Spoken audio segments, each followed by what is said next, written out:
What's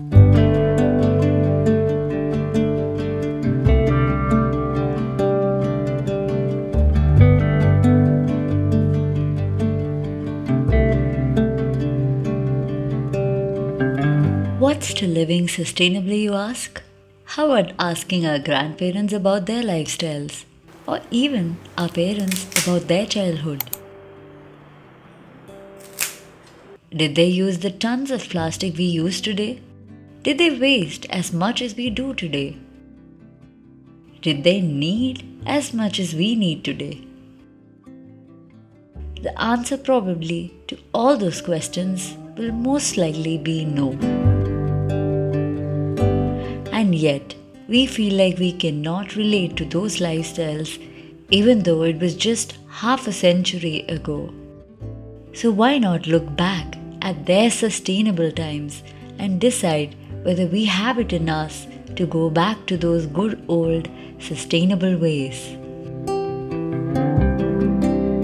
Those jute sacks and bags, do you remember them?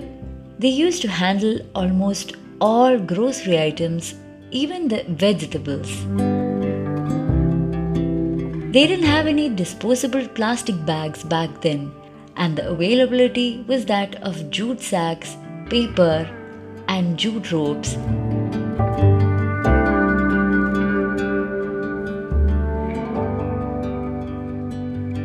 Even though they may get dirty easily, these products stayed quite a long time in most households, and nobody even thought of throwing them away and getting a new one until it was completely torn apart.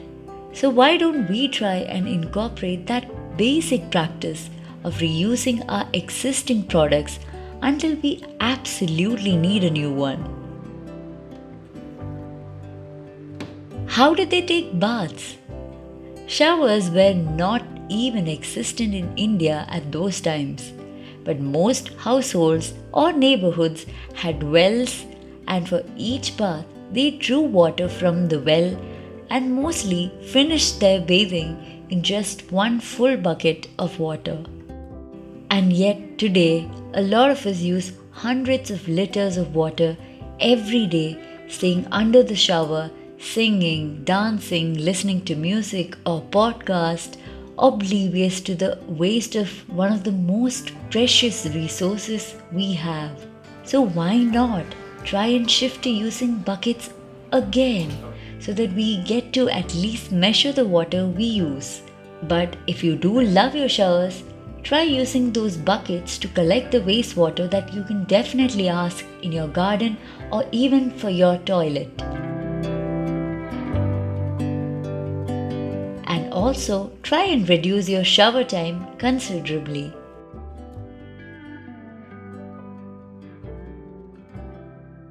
Back in the days, cooking at home was the only way to sustain oneself. There weren't many fast foods or even healthy food cafe options, and thus home cooked clean food was the only option mostly.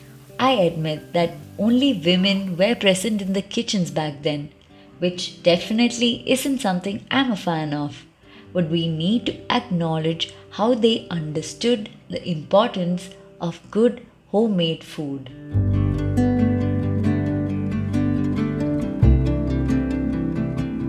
These days, eating home cooked food seems more like an extravaganza and even a rarity than a necessity. With fast food options popping up left, right, and center, we have been too privileged to think of cooking as even a necessity.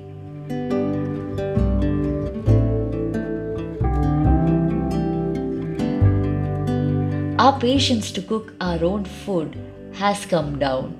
So why not, just maybe, slow down a little bit and put some time every day into cooking a healthy meal for ourselves.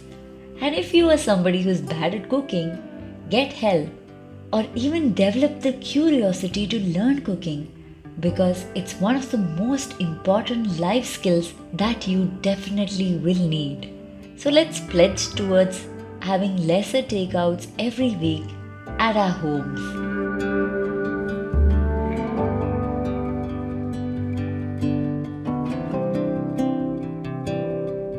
remember those times during our own childhood when we had those scheduled power cuts and we all used to sit together as a family, play Antakshari or even cards under candlelight.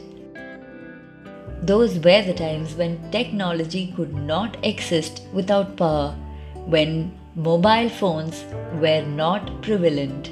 So why not go back to those practices and try and impose a selected period every day or week when you decide to not use any technology, because whether you realize it or not, the amount of energy each of us is consuming every single day has a huge carbon footprint we are causing. So these simple ways would help you keep relationships strong and also reduce our affinity towards technology.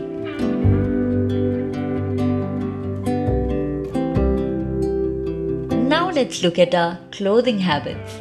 Ask your grandparents or even your parents how often they got new clothes back in the days. I'm sure you'll be surprised to hear the answer: mostly one main festival, birthdays, or some special occasion. Ask them about buying clothes every month and they'll tell you how that was just unheard of in those times.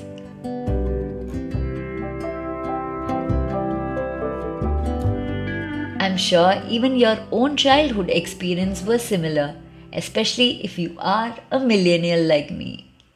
But then that changed when consumerism took over in the last few decades, when we were made to believe that we needed new clothes for every other occasion. So why not try and step back and analyze that overconsumption we've already done?